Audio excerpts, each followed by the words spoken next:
which came up with the concept of blockchain. Okay, so the first 2 letters of Samsung and the first 5 letters of Toshiba, and then Nakamichi Corporation, first 4 letters, followed by Motorola's first 4 letters, and it is coined stating that Satoshi Nakamoto is the founder of blockchain. So the anonymous founder is coined from different organizations' names. Now we all talk about blockchain. What is blockchain? Now I'll put it in a very small perspective. We have transactions which occur in a distributed environment. And normally these transactions which occur are not secure. And above all, we also have some centralized servers which manage them. Now these are actually some of the backlogs that people face in the distributed environment. So this concept of blockchain was basically introduced to overcome all these backlogs. So wherein we consider every transaction as a block, right? So a block will comprise of transactions which are records, and they will be connected. That is, they will be interlinked via chains, and they are governed by some cryptographic principles. So with this concept, blockchain was actually introduced. And one of the highlighted features of blockchain is that it is actually a decentralized distributed system. So all the nodes which participate in this interaction, they are like peer nodes. So you don't have any node which is a supervisor node or any node which is a server. So all of them are equal, and every node will maintain its own ledger. Apart from the distributed ledger which is available in the environment, every node will also maintain its own ledger. Now, if you look at any blockchain concept, I'll also show you a demo. You will be able to find out what are the components present in a block. Right? You'll be having a timestamp. You'll be having the previous hash. You'll be having the next hash, the data which is being transmitted, and so on. So depending on which platform you're using, there will be a slight change in the concepts. Now, since I'm not able to see the chat window, if someone can tell me whether we can host blockchain in cloud. Is it possible for us to host blockchain in cloud? Now let's make this session interactive. Rather than me only just talking, I could also have people responding to some queries. So can someone tell me if a blockchain can be available on cloud?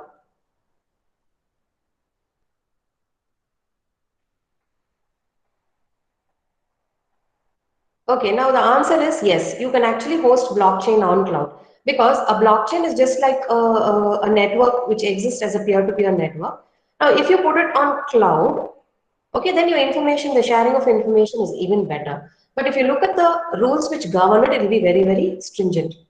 Okay, so all cryptographic principles will be used here. And one of the best algorithm which is suitable for blockchain is SHA 256, right? The SHA algorithm 256 is best suited. So there are different reasons why you have to use this algorithm, and you can also not use this algorithm. You can go for some other kind of algorithms. But this is the best suitable algorithm for a 64-bit architecture. So that is why people recommend SHA 256. And when you are in a distributed environment, we don't have a server, we don't have an admin. So how are things actually validated, and how does any computation happen? So among all the blocks which are available in the transaction, or among all the blocks available in the chain, there will be one block which will serve as the miner. I will show you also in the demo. Now this will be actually a special block which will just merely do the task of validating and computing. Okay, so there will be the different rules based on which the miner block will be identified, because this is actually a special block. And any blockchain will begin with an initial block. So that block we call as the genesis block. So if you look at the previous hash of this block, it will be 0. So that is how we identify a genesis block. So I've just picked the structure of a blockchain. Right? So I've considered a genesis block. So this is what I was trying to tell you. So the first entry in the genesis block will be the previous hash. So it is always 0, okay, or it will be preceded by 4 zeros or 5 zeros, whatever is it. So depending on which platform you're working with. And you'll also have the timestamp when this particular block was created. So you can actually imagine a block as an individual node. right? It can also have its own storage device. It can have a file, a system associated with it, or it can be any database which is associated with it. And this is my data. Welcome to blockchain CLI. Then it will have its own hash value computed, because this hash value is going to serve as the next block's previous hash. So that is how each block will be connected. So depending on the hash values, they will know this is the previous block, this is the next block. Okay, and then you also have a nonce. So a nonce is nothing but an entity which will determine how many iterations were performed in order to find this block. Okay, so that is your nonce. Hello. Yes, Yeah. ma'am. Ma'am, please detail how norms can be calculated. No, nonce we don't calculate. It is actually calculated by the platform on which we host.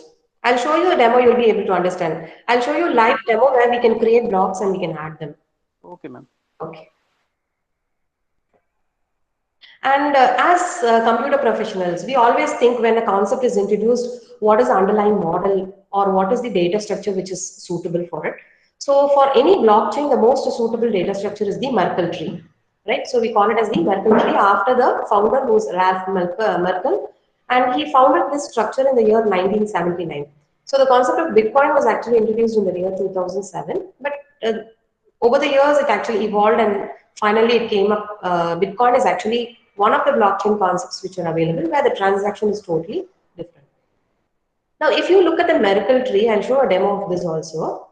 Okay, if you look at the Merkle tree, we actually have the entire blockchain represented in the form of a tree structure, wherein the leaf nodes actually represent the transactions and the non-leaf nodes will represent the cryptographic hash. Okay, so this is something which you people have to remember. There are also websites where you can view this Merkle tree, you can give values and see how it is getting created. Now I'll show you a demo for blockchain as well as Merkle.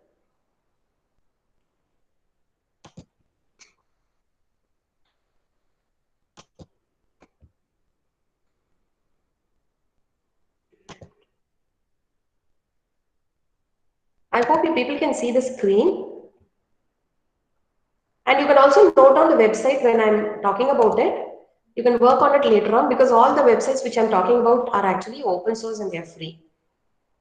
Okay, now if you want, I will also zoom the, I hope you can see. Okay, so the website is blockchaindemo.io, right? You go here, you give start demo. Okay, it'll ask you all these, you can just skip it. So this blockchain demo will first begin only with the Genesis block. Okay, I've already created, so that is why it's showing. So it will actually begin with the Genesis block. So how do you identify the Genesis block? It is based on the previous hash. So here, if you see, the previous hash value is 0. Okay, so this is actually a demo, so we don't have more details about it. I'll show you another website where we have a lot of details. Okay, and this is the next hash value which is computed for the next block. So based on that only, it will know that this is the next block which is going to be connected to the current Genesis block. Now, if you look at the next block, the same hash value will be the previous hash value for the next block. And a new hash value will be computed. So how is this hash value computed? It's computed based on the data which is added to the block. Okay, it is based on the record which is added to the block, or the transactions which are added, the hash value will be computed. So like this, you can keep adding. I'll add one block now. So if you want, you can type any data you want. I will say, Yes, ma'am. yeah, I have a query. yeah. When we are going to submit the first transaction, that is going to the Genesis block, No, right? yes, Genesis block we cannot start. Any Okay. platform you will start only with the Genesis. You will be able to add only blocks following the Genesis block. Okay, Genesis will be provided. We are starting with the second block. Yeah. Ma'am, as per different books of blockchain, Yes. some books tells that each transaction will be submitted and it will be stored. Means multiple transaction in one block is one concept, Yes. and one One. transaction Yeah. in one block is another concept. Yes. So which one is correct? One block in You cannot one transaction in one guarantee block. know how many transactions you will have in a block. If you're going to have Okay. one transaction on a block and you're just going to have very little data stored in it, then there is actually waste of the efficiency of the system is less, right? Okay, okay, And what if you see the applications of blockchain, we use it in places where we read a lot of security and where the volume of data is very huge. okay. Okay, so depending on your use case, you identify whether it is going to be one transaction or many transactions. Means it is just like a trade-off. We have to decide. Yeah, we have to decide. And there is no restriction that it has to be multiple or there it has to be single, because it depends on what are the incoming data that transactions which you have. And ma'am, minors are more than one, or it is fixed that a single node will be act as minor node. I'll show you the demo in the next one where you'll see that you'll be having a lot of miners. So Okay, depending on the activity which you say, for example, I have a blog where I'm trying to find out, say, I'm having all the student details, right? Because the system will actually assign the miner. You don't have control on it. It has a lot okay, of parameters based on which it identifies. Say, for example, okay, I have a block for student details. So for that, maybe it will assign one miner. Then I have another block for faculty details. Then it will assign another miner. So how the system is going to assign the minor, we don't know.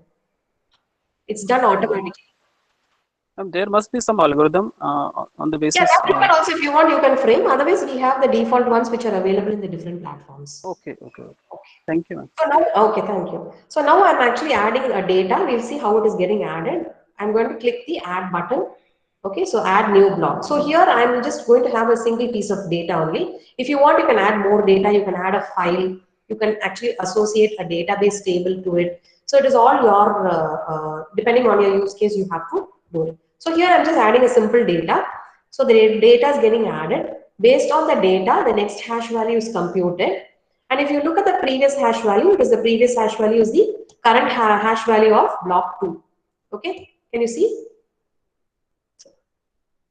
Where is it changing? Yeah, here. Okay, so 00, C4. So like this, you can keep adding any number of blocks you want. So this is only for a demo purpose, right? If you want to see how a block is getting added and how the Genesis block begins and how you can, how the previous hash and current hash values are going to differ, you can just go through this, right?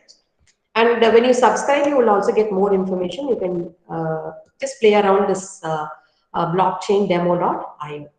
I have another website. It's called blockchain.com. Okay. Now, if you look at this website, it is actually applicable for two platforms. One is for Bitcoin, and the other one is for Ethereum. Okay. Again, here you can just go and see. So all these are the current status of. So see here, Bitcoin. Suppose I click on Bitcoin, it will tell me all the data which is happening currently. What are the transactions? How many people communicated? See all this kind of summary it will give. You can also go to the Explorer. I hope you people have noted down this website, blockchain.com. That's all. You click on Explorer. Okay, so the default Explorer is Bitcoin. So it gives you all the statistics about Bitcoin, right? So what is the current price? Because all this here, it deals in terms of the cryptocurrency. Okay. And what are the latest transactions? What is the latest block which was created? Okay, see here for this block, it is the associated miner is F2 pool. Okay, though they are contiguous, if you see the miners are different, right? 2.8 pool, the miner is different. 2.7, it has the same miner. Then 2.6, we don't know who's the miner, unknown. 2.5, unknown. Okay, so I've just clicked on 2.4. I'm just showing you how it is. So this is the hash value. Okay, now depending on the platform. So this is actually Bitcoin. So here, if you see, we have a lot of fields associated with the block. Timestamp is always there. Now you might wonder, what is this height? Height is nothing but the number of blocks in this particular uh, entity which you have taken, right? So in block 660324, you have so many number of associated blocks, or here it is actually the number. Here the number is actually assigned based on the block number.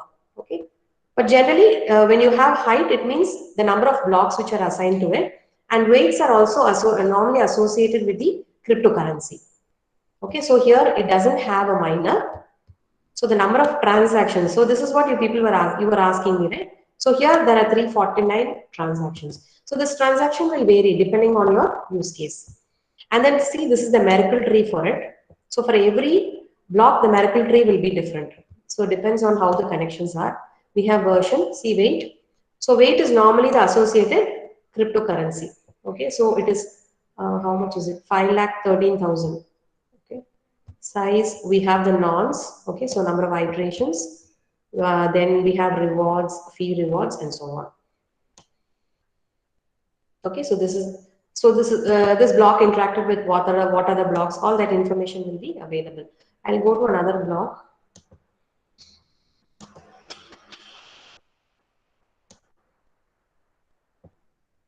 We'll take one with a minor, right? I'll take this one. Okay, and is there any size for blocks? No, there is no size. Is there any limit for the number of blocks? No, you don't have limits. It can be any number of blocks. So see here. Okay, so the height is the block number. Okay, minor. Here it is giving as unknown, but outside we have a minor. I don't know why it is done automatically. We don't know. The miracle tree is different. Okay, we have the nonce and so on. So like this, you can just go and explore on this website. Okay, we have also for Ethereum, you can go and explore on it. What are the latest transactions? Okay, you can also click on one of the latest transactions. See, it will keep changing automatically. Okay, so this is the hash value for the latest transaction. So this is communicating with what?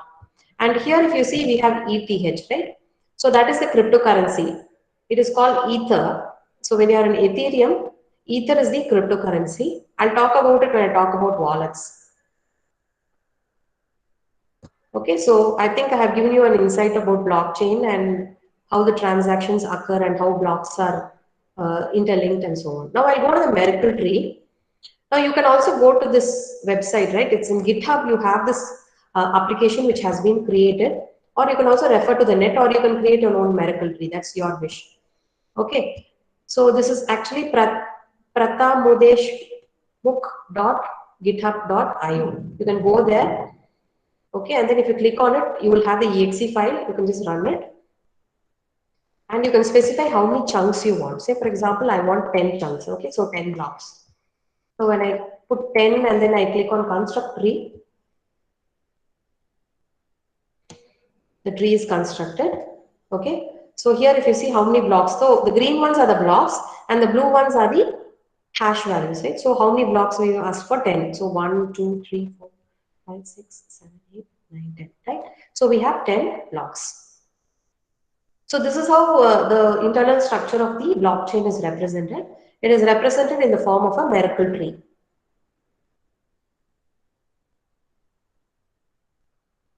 Okay, so shall I go to my presentation?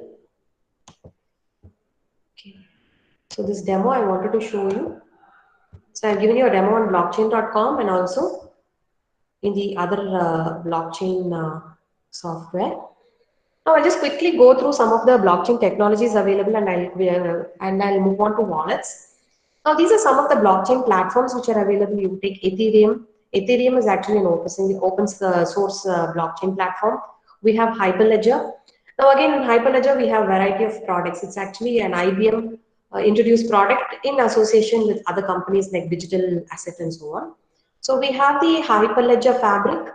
We also have the Hyperledger Sawtooth, right? Sawtooth is actually for enterprise. I don't know how many of you have worked on Salesforce blockchain. Salesforce blockchain basically uses Hyperledger Sawtooth.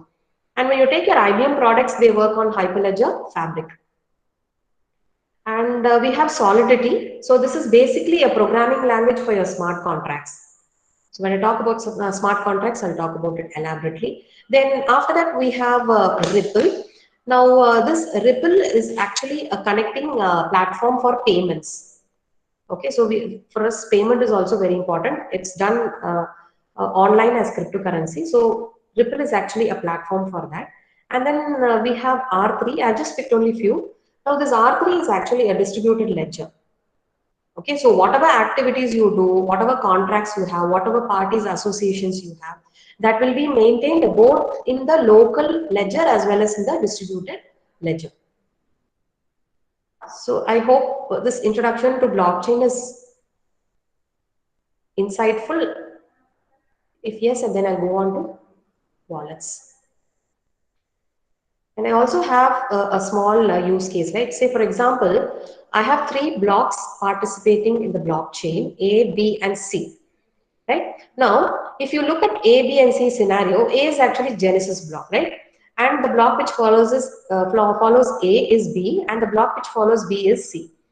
Now, let us take a scenario where we have a hacker who's trying to change block A's value, right? So when you look at what type of hacking people will go is they will either try to break a block, okay, or they will try for some reverse engineering. So if you go to the B block, from there you can get the previous hash and then you can go to A block. So like that kind of thing they can do, or they can go for brute force, right?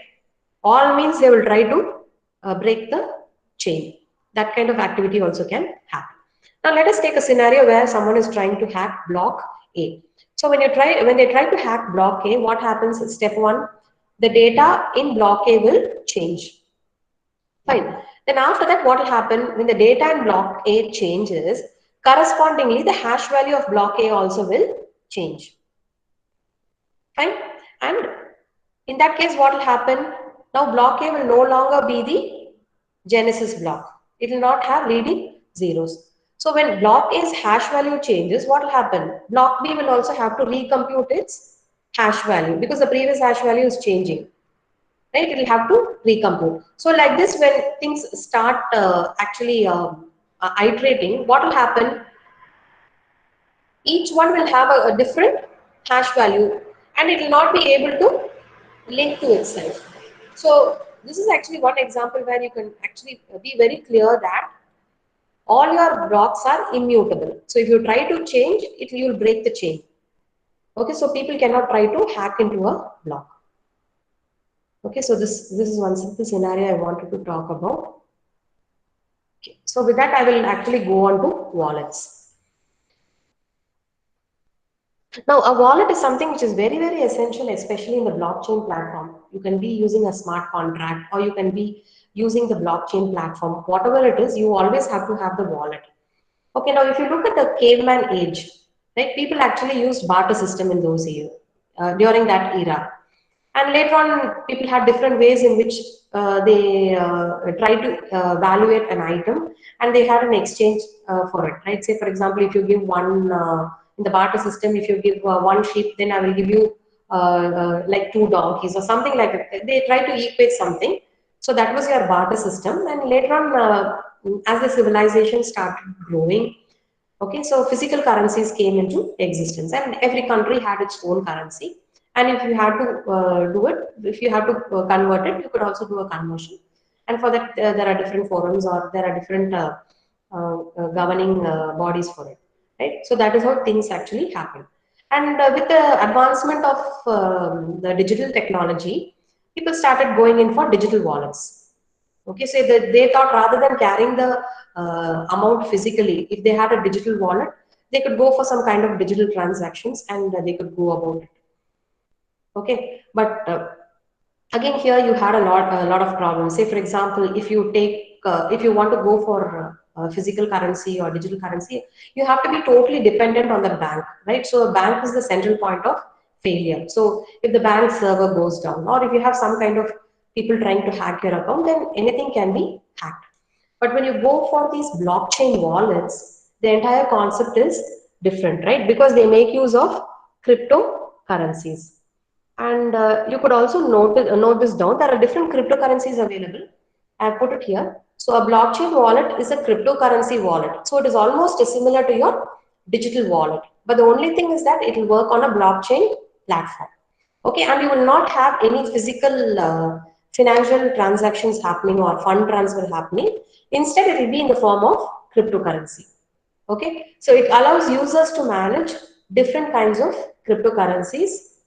And I've just taken a few of them. Bitcoin, we have Ethereum. Ethereum actually uses for financial transactions something known as an ether, right? So ether is actually a gas. So that is how it tries to go for these transactions. Then you also have another currency called fiat, right? Now this fiat is also a currency which is actually used in the blockchain, and this is actually government regulated currency. So if you look at your blockchain wallet, right, its transactions are secure because you're going for cryptocurrency. And similarly, you can also access these cryptocurrencies from anywhere. It can either be from the web or it can be from the mobile. Right? So based on what you're going to do, you also have different kind of softwares and applications which are available where you can make use of those applications for accessing the cryptocurrency.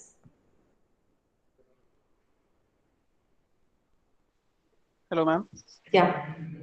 Ma'am, I have a query. Please tell those application areas where blockchain can be implemented but not applied yet. No, that is only a very crucial thing. What I had done is I had actually used it for maintaining the corona patient details in the blockchain because we have an issue, right? Normally, when a patient is admitted, we don't have any details about the history of ailments. So when that is available in a secure location and only if government organizations and doctors or hospitals could access it, it could be very useful. This is one thing. And similarly, you can also use your blockchain for land documents. That is also an area where people don't use it. So Okay, thank you, ma'am. yeah, common use cases are banks. We have insurance, and there is also one thing, yeah, crowdfunding. There also you can make use of blockchains. But nowadays, for these land deals and everything, only this blockchain has become very popular. But still, no one has implemented them. The problem, ma'am, the basic idea is not clear. Little bit we are slower. That is one thing, but the point we are not clear about nonce and all the things. When you start Today's working on activity it, is something new that we are getting some new basic ideas. But before this day, I was confused in all the topics of blockchain. okay, okay. Definitely, we are benefited with this workshop, with this FDP, because basic no one tells how we can go for the demo. Means the first block, how we can create the blocks, how we can connect the blocks, how nonce is. Earlier, I was in a confusion that nonce we have to create nonce, but nonce is created by system. Yes, it's So updated by system. uh, these are the reasons people are not using blockchain. That is true. Even see, many of them don't have awareness about blockchain. Now, blockchain, you can use it anywhere you want, where you want your data to be secure or where you want your data to be distributed. See, even in a college, you can have it for your mark systems, Yes. for maintaining your student marks. Okay, because Ma'am, no one can distributed system and decentralized distributed system is they same or they are different?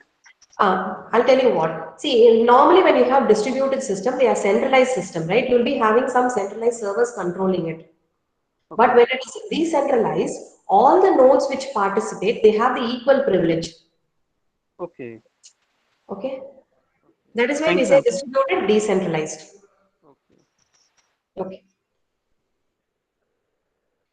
Okay. Now that is what I was. Okay, I was talking about wallets, right? And as I proceed, I'll tell you what are the different wallet platforms which are available, and I'll also show you a demo about a wallet. Okay. Now, why this concept of wallet actually came into existence? I'll tell you, when you have these blockchain wallets, we actually have two keys, right? One is a public key and the other one is a private key. And a common example which people actually take for this is, say, for example, you have an email to which someone has to send you a document. Now, normally, what will you do? You will only give your email ID. You will not give your password to them, right? Okay, so the similar way, if you consider your public key, it is like your email ID and your password is like the private key. Now, suppose you feel that someone has to participate in it or you're not able to send your message, you give it to them. Okay, in that case, you will give them the private key. So similar is the case of a blockchain wallet. Now, if you take a blockchain wallet, it will have both a public key and a private key. Okay, now if I want to participate in transferring my amount to someone, to it can be another party.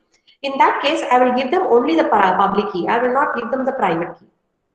Okay, the private key is something which is like your password, which you maintain secretly. But in case you give your private key, then what will happen is they will take all your cryptocurrencies. You have to be very careful.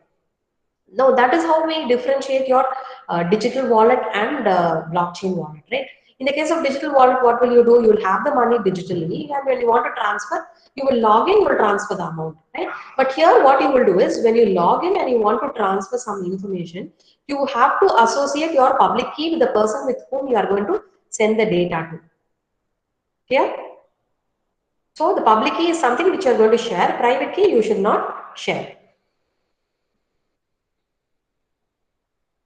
Right? Now, when you consider the wallets over here, there are two basic classification depending on whether your wallet is online or offline. Okay, so just like your normal wallets, normal, that is, if you can consider your digital wallets. So whatever day-to-day transactions you do, all these, they actually come under hot wallets. Okay, so hot wallets are wallets which are available online, and here your public key can be accessed by anyone or you can share it with anyone. But your private key, what you will do is you will put it in cloud. So that is why I was asking you whether we need a cloud platform for blockchain or not. Nowadays, for every kind of use case you take, you need a cloud platform. Without that, you cannot work. Okay, especially when there is a wallet involved, and this wallet is something which is by default associated with whatever applications you have with your blockchain. Say, for example, I'm going to have my smart contract. In that case, I have to associate my wallet with smart contract. Only then it will work. I'll show the demo, then you'll be able to understand. So without a wallet, you cannot survive in a blockchain platform, right? So this is about hot wallets. And when it comes to cold wallets are something where you do offline kind of transaction. Okay, so all your transactions will be offline, but finally when you're returning your results, it will be done online. So it is similar to your safe vault, right? So whatever you want to keep something as very secure, or you want to keep something very private, what will you do? You will keep it in the safe lock, right? So the similar case is your cold wallet. Now here what you have to do is, there are two ways in which you can maintain your private key. You have to put it in a separate hardware device. So normally the hardware device is your USB cable, USB drive, right? You can put it in that, or you can maintain the private key in a paperless document. It's your wish, but you should not put it in cloud. In the case of cold wallet. Okay, so whatever information is highly confidential, that kind of information only we put it in the cold wallet. Okay, so similar is the case here also in the case of cold wallet. So sometimes I told you we use wallets for these transactions, crypto transactions and right? So sometimes certain information you'll have to put it in a cold wallet, and whatever is your day-to-day transaction, that you can do using your hot wallet. Now,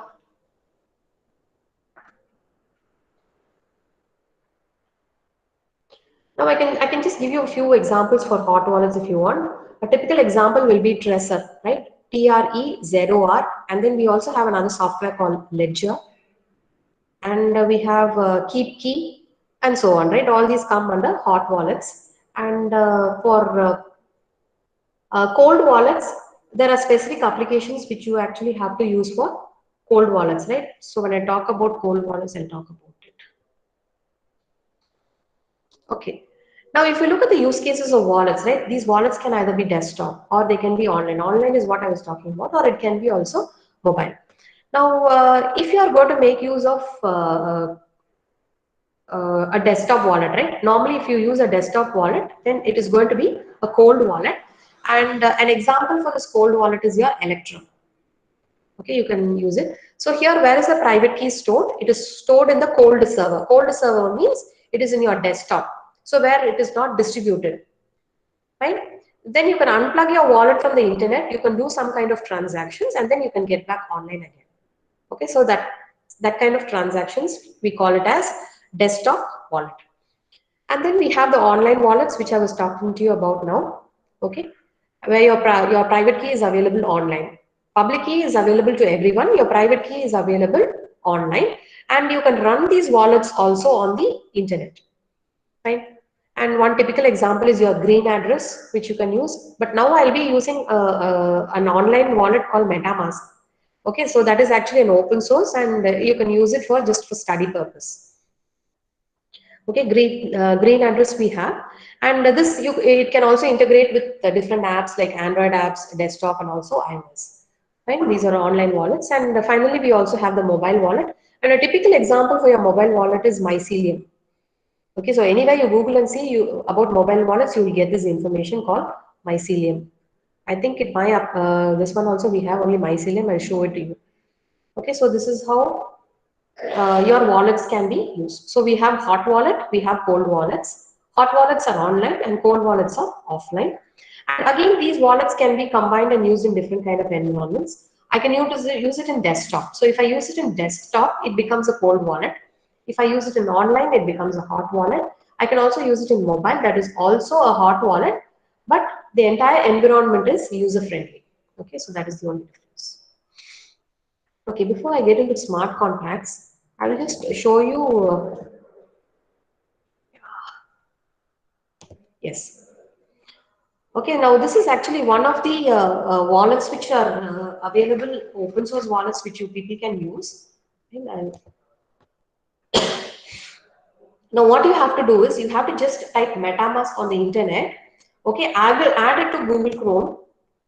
Okay, it's very simple. You have to just add it as a Google Chrome extension. Okay, and then you have to start this application because you will get this icon here in your toolbar. You just click on it, it will get added to your, it will start running. Okay, so once it starts running, it will actually give you the password, right? So this is how the password, I'm just taking an example. It'll all be in the form of buttons. Okay, and what you have to do is as soon as you get the password, you put it in the notepad, right? And you have to ensure that the order of the password is not altered. Okay, so the next step you will be asked to enter the password. So you have to click the button choice first. Then after that you have to click the button knife. Then old. So like this you have to click all the 12 buttons. Okay, anyway all the 12 buttons will be covered. And after that it will take you to this particular screen. Clear how you log in? You just type MetaMask, fine, add it to your Chrome extension, and then once you add it, you will get an icon in the right side. Okay, similar to a fox. You just click on it. It'll ask whether it has to start MetaMask. You say yes. It will give you a password in a window. You just copy it and put it in a notepad. In which order you have the password, you have to keep clicking the keys. Okay, that all the keys will be jumbled with the same words. Clear? The same order you have to click the keys, and after that it will open this screen. Fine. Now here, if you see, since I'm new to this wallet concept, I have only 0 ethers. Okay. So this is actually an Ethereum platform. So it uses its cryptocurrency as ether. So ether is nothing but gas, right? So, say for example, sometimes if you want some kind of participation between the sender buyer, you can also add a token, right? You don't need a cryptocurrency here. In that case, you can add a token. So that is why this button is given, add token. Then after that, if you click here, okay, you will get all your account details. Okay, so when you want to fill your account with money, then you can also use this QR code and you can do it. Okay, then what is this Etherscan? Okay, now Etherscan is basically like a place where you can go and browse about the Ethereum blockchain, right?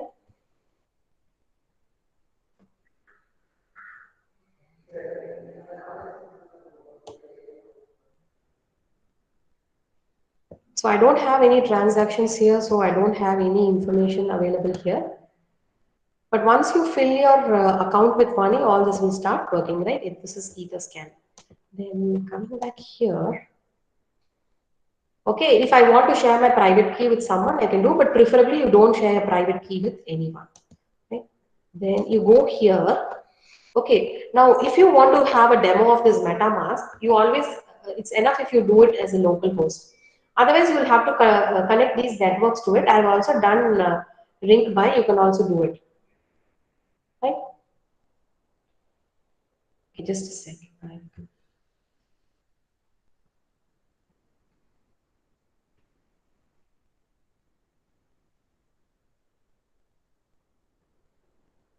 Just one second. I'm having a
Sorry, I just had to pick up a very important call.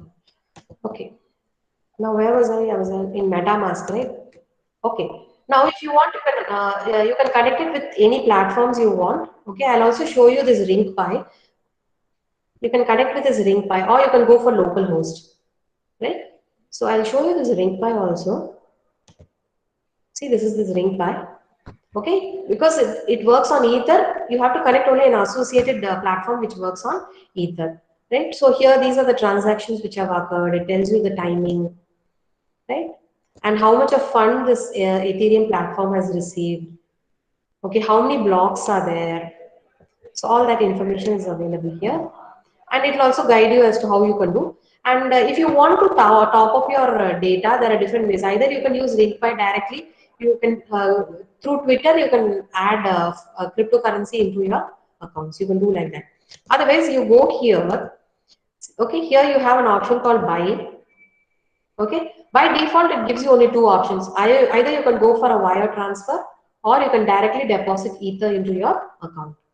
Okay, so when I say continue to wire, it'll ask all my bank transaction details. Okay, all your bank details you'll have to give. Whether you want to put it as an Ether or you want to put it as a dollar. So it's all your wish how you want to add. And once you add, your account here will get updated with the amount. Okay, it'll get updated. So this either you can use MetaMask directly and you can fill in the Ether into it, or you can go for this one. What is it? RinkPi.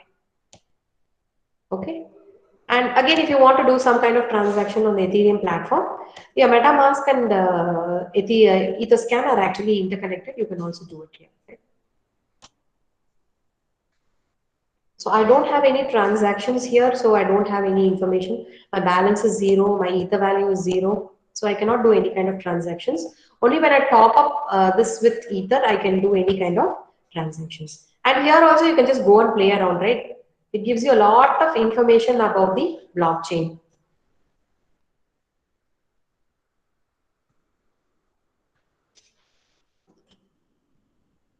Okay, so you have all these details.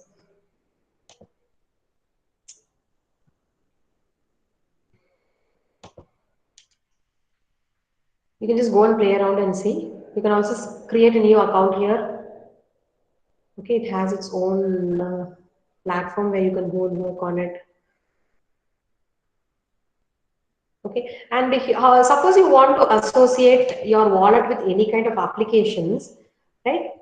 Then in that case, what you have to do is the applications will be listed here. Say, for example, from MetaMask, I can associate it with RinkPi. So whenever I do any transaction, the MetaMask amount, that is a wallet amount, will be taken by RinkPi. Okay, so I've actually associated both. So that is why here, since it's zero here, here also it is zero, my transaction amount.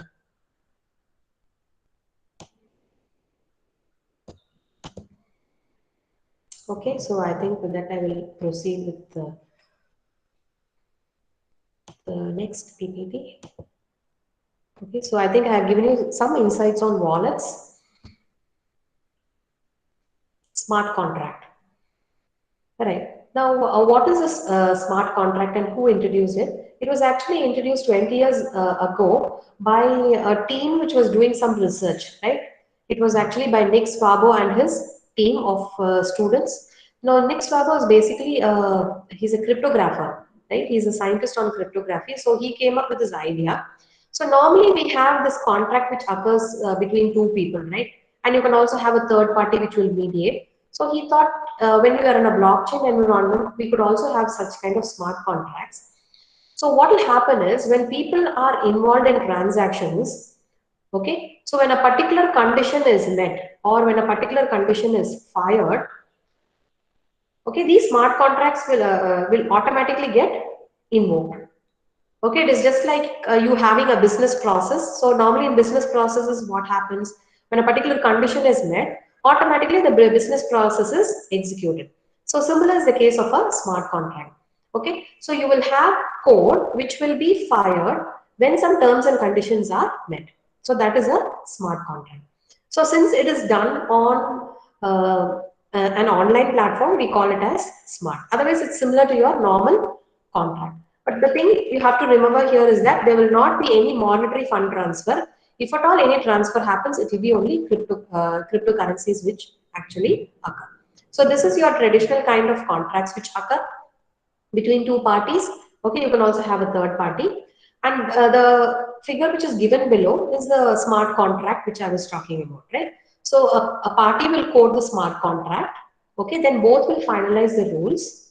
And then after that, it goes online. The smart contract goes online. It is stored in the ledger. And whenever the condition is met, this contract will automatically be executed. Okay, so I'll talk about, when I talk about the programming language, I'll tell you it is like having if, then, or if when condition, right? Instead of then, we can also have a when condition. So when that condition happens, then the smart contract will be automatically invoked. So I'll just take a small use case where we have a person who's selling a house and we also have a buyer. So in that case, what do? Normally, they put a contract contract, right? So the seller will put a contract with the buyer. He will say within this date you have to pay. So this is the initial amount you will have to pay. Okay, and then this person will, the buyer will have to go and find a loan, or he has to make some arrangements for the money, and then he has to pay. So that is how an exchange actually happens between two parties here, right? For selling and buying a house. So here there will be contract for receiving the asset. There will also be a contract for selling the asset. Okay, so that kind of contract happens. But if you look at this, this is not a true smart contract. It's like a normal contract.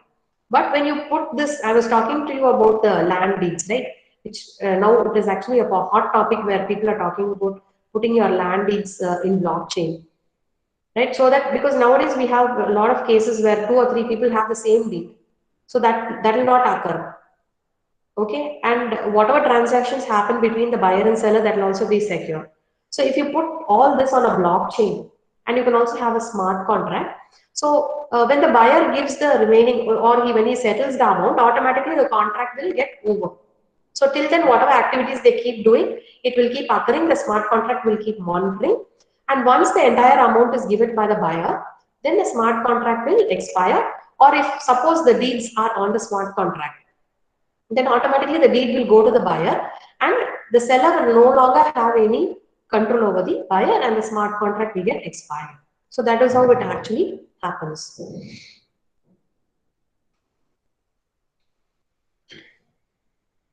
Okay, so I've also picked a flowchart to show how a blockchain and smart contract actually works. So say for example, I have two parties. Okay, say they agree about the terms and conditions which they want to both go about with, and they actually document it as a smart contract. Now here, what you have to do is you have to use certain programming language on which you have to do the coding. Okay, and then you have to create a transaction for it. So this is what I was talking about. So in a block, you can have any number of transactions. So this smart contract will be pushed as a transaction into the block, and it will also be available on the distributed ledger.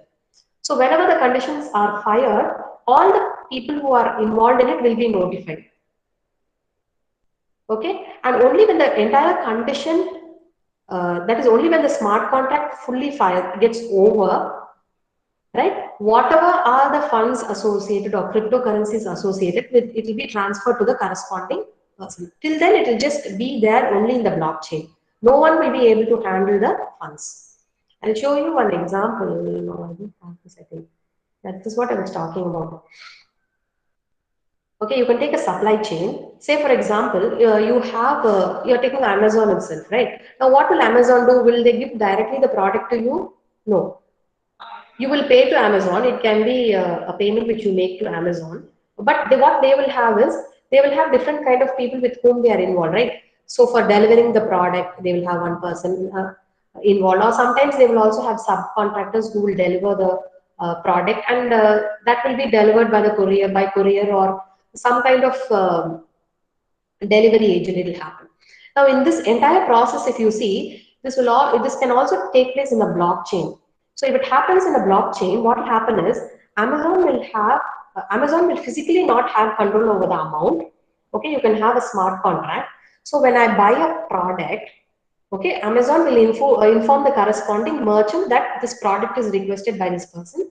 You deliver it. So everyone will be notified about whatever is happening, right? So when you are ordering a product and when the merchant is ready to ship it, you will be notified. Similarly, Amazon also will be notified. And this merchant will also, or Amazon can also have a delivery agent. So that person also will be notified that this product has been is out for delivery. Okay, so you will also be notified about the shipment. And once the product is successfully delivered, then all the parties will be notified. And it is only then this amount will be sent to Amazon, and Amazon will send the merchant and the delivery agent. So till then, it will be only in the loop. No one will be able to touch the cryptocurrency. So fund transfer will not occur until this entire process gets over. So that is how a smart contract will work. Clear? So in any inventory, what you can do is you will have a set of people involved in communication, right? So you'll have a lot of participants. So in a supply chain, what participant you will have? You will have the online store, you will have the merchant, you will have the delivery agent. Okay, so three people I'm taking, and the fourth one is the client who has ordered the product. So whatever happens, everyone will be notified about the transactions which are occurring. So the client will pay Amazon, but amount will not be physically transferred to Amazon's account. Only when all the conditions are met, the amount will go to Amazon, and Amazon will distribute the amount to all its associated parties. So till then, the amount will not go. So that is why when you say sometimes you are asked to pay you are asked to give the OTP number once the delivery happens, right? So in that case, what will happen once the OTP number is correct, it will be fired. Automatically, the cryptocurrency which is available in the blockchain will be distributed automatically. So that is how it occurs. Clear? Okay, I'll just go back to the previous. So this is how a smart contract will be. It will be in the form of a if, when, or if then statement. Okay, so there will be a predefined set of conditions which you have to identify. Okay, before you actually design the smart contract. So I have just listed some of the examples: releasing of funds to the appropriate parties, registering a vehicle. Say, for example, you have a car dealership, okay, which is occurring online. For that also you can have a smart contract. Or you have some kind of activity which is happening between the buyer and seller, or it can be any kind of thing. You have a ticket, okay, that also you can, it can be a condition under a smart contract. Okay, so the blockchain will be updated only when the transaction is complete. Okay, so only when the condition is satisfied. So these are some of the programming language you can use for smart contract. So the very popular tool is Solidity, right? It's actually an object-oriented programming language, and this object-oriented programming language is also very similar to JavaScript. If people know how to work with JavaScript, then Solidity is also a similar case. So you can develop your own contracts. You can compile them in EVM. So EVM is nothing but Ethereum's virtual machine. Now, if you look at the underlying platform of Ethereum, it actually works on virtual machines. Why? To enhance the performance, that's all. Okay. Or if you are coding, you are very familiar only with Python, then you can go for Serpent, right? Serpent is also a programming language which is available. Then you also have a programming tool called Triple L. Okay, it is list based. You can also use Triple L. I've just taken a snapshot of coding, which you can do. So you can say contract, you can give any contract name you want. And again, here you have few data types which you can use. But you know that in JavaScript, we have only functions, right? We don't have procedures. So here also you can put functions. You can have some values set, and then you can tell what is the return value of the function, and what will be the parameters you pass to the function. So I'll just show you the demo now. I have actually taken two tools. One is Remix and the other one is Solidity.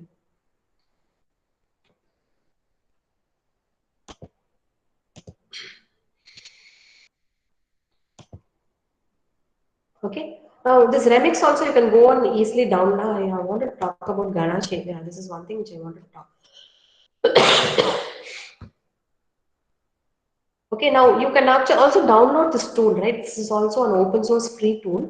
If you want, you can note down the name of the suite. It's called Truffle. Truffle. Right? So what? Ma'am, send that URL, ma'am. After I Or come, else tell once again, ma'am. Truffle, Truffle. Wait 1 minute, I can't. TRU. 1 minute, I'll type the URL itself. Truffle, truffle soup. Okay, along with that, you have to type. I'll like 2 minutes. Truffle shoot. And then you have to type ganache. Ganache. Okay, free open source tool. You have to just download it and then install and run it. That's all. It's a suite, so everything is available. Chain concept is available. Wallet is available, right? Smart contract is also available. Everything is available here, right? Now, if you look at my Ganache account, right? So currently I don't have any block, so block is 0. And this is the gas price. So since it works on Ethereum platform, they always talk only about Ether, right? So it is gas. And this is the maximum gas limit I can use. Okay, and about the network details and RPC and so on, right? So here, if you see, these are some of the addresses which are associated with it. What is the balance? Can you mute yourself? Yeah, thank you. Okay, now this is the transaction count, right? I don't have any transactions, so it is 0. Now, this is where I told you the public key and private key, right? So this is my public key. I hope all of you can see. Account address, right? There's the public key, and below I have my private key. So what I will share is I will share only the public key with the person with whom I'm doing the transaction. Okay. Now again here you can, this is my account details. You can go and play around here. I don't have any blocks. I don't have any transactions. You can create, right? But the only thing is that you will have to load it with Ether and then do it. Contracts also I don't have. Events. So if this particular action happens, right, that is required for your contract. These are my log details. Okay, you can also go through the log details. So when I logged in, at what time I logged in, what is my host name, port number, and so on. Okay, I'll just go back to my accounts. Now I was talking to you about Remix. Right. Now this Remix is also an Ethereum platform where you can go and write the code for smart contracts. Now, if you see here, you have the file explorer, right? It will tell you all the details about the files. And these are some of the plugins which are available, right? When I click on Solidity, okay, all this will last.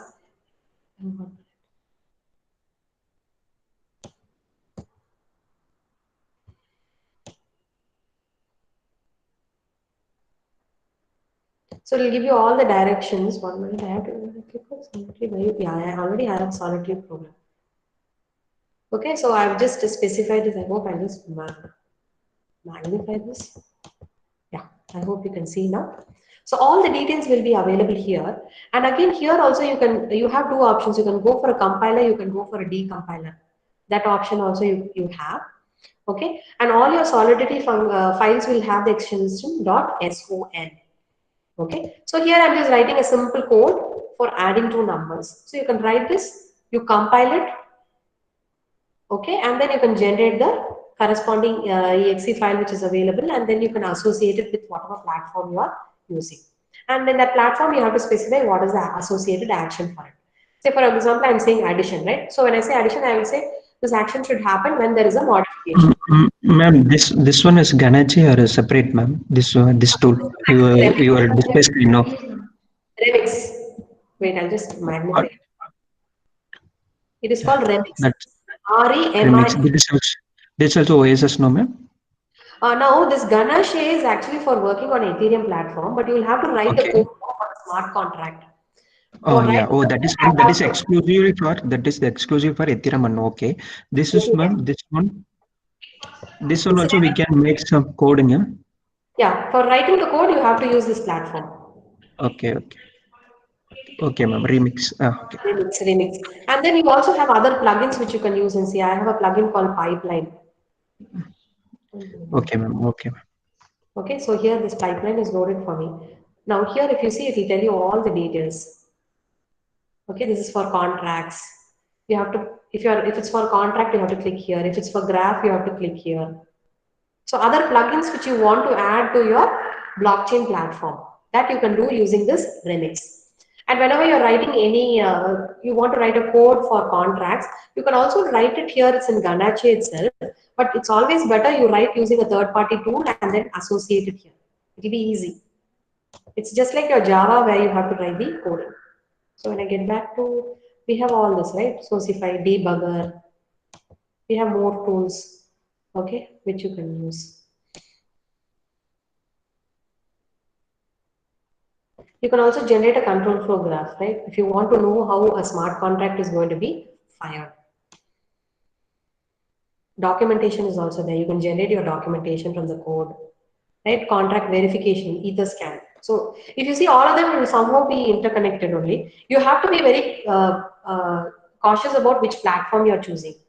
Right? When you use Bitcoin, you can only do these financial kind of transactions. But if you want, say, I was talking about these land deeds, if you want to go in for, or you want to go for some kind of insurance claim verification or something, then you can go for Ethereum, right? And if you feel that uh, you want to go for the IBM platform, you can go for the IBM platform also.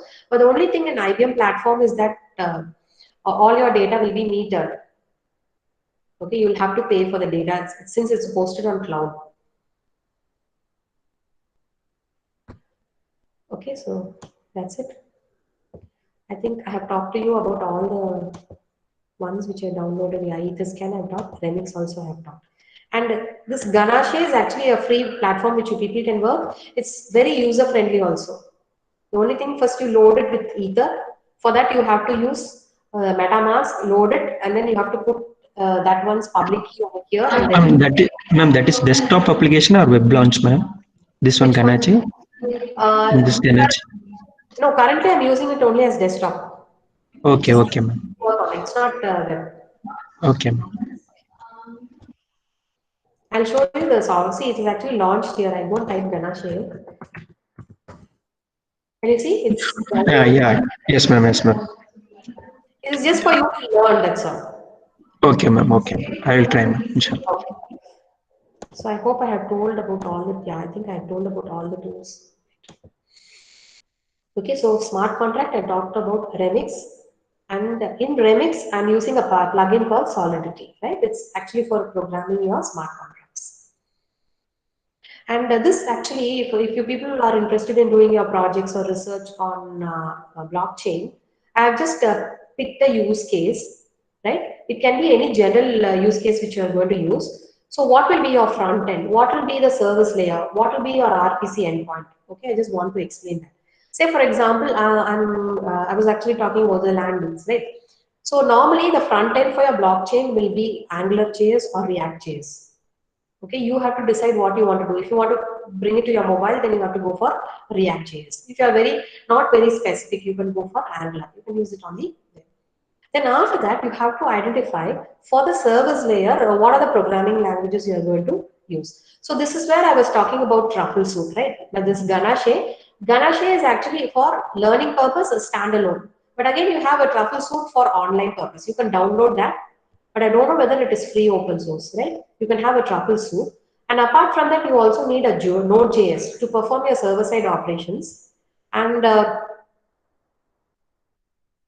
then you also need a Web3.js, right, for performing service level operations. Okay, so front end is clear what you can use. So it depends on whether you want to go for mobile or web. You decide your tool. Service layer, these are the tools you normally require. And finally, for connectivity, right, that is for RPC endpoint. What are the tools you have to have? You have to have an Ethereum client. Okay, so without the Ethereum client, you cannot work.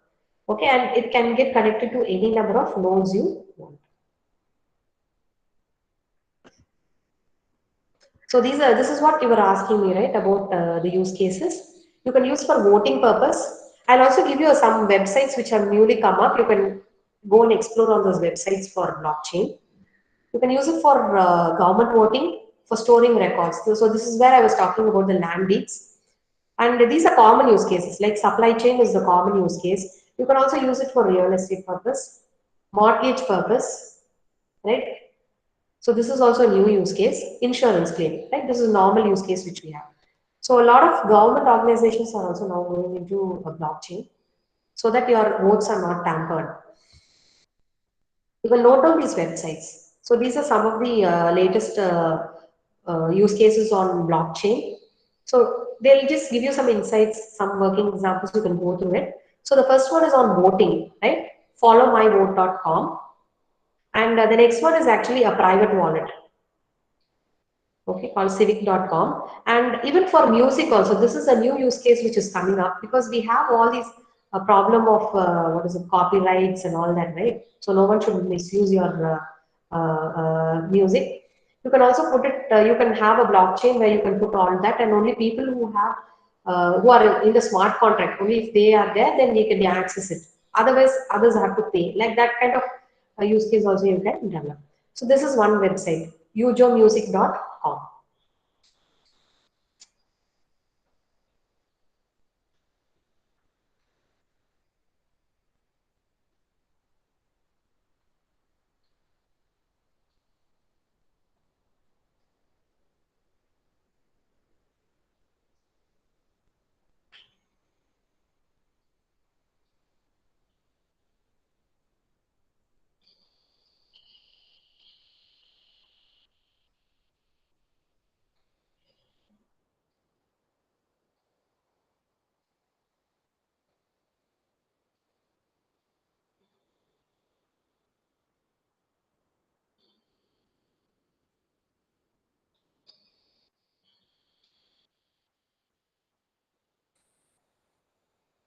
Okay, so I think with that I come to the end of my presentation.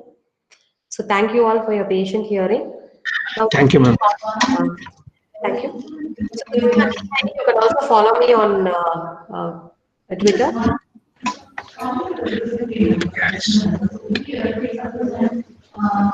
And participants, do you have any queries?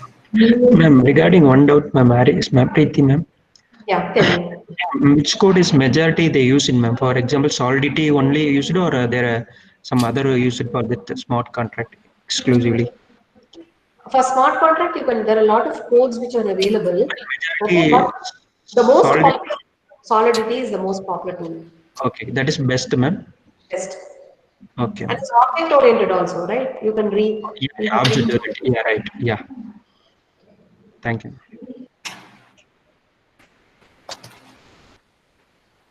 And do you have any queries, participants?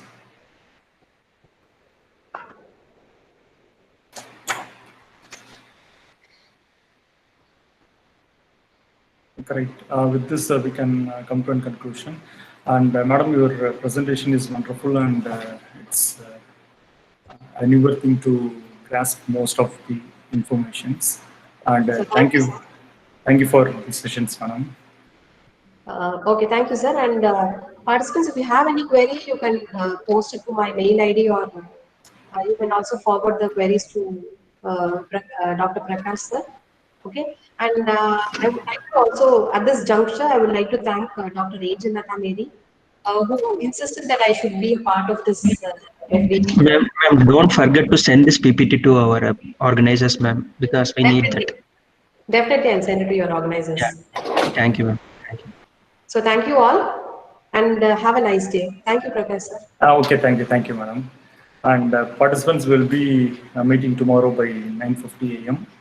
And the link is the same, and we will meet by tomorrow morning by 9:50. And the Thank you. feedback, it has been posted. Feedback link and the attendance link both are same. So you try to fill up the forms. Yeah, thank you, sir. Thank you. Thank you, participants. Thank you.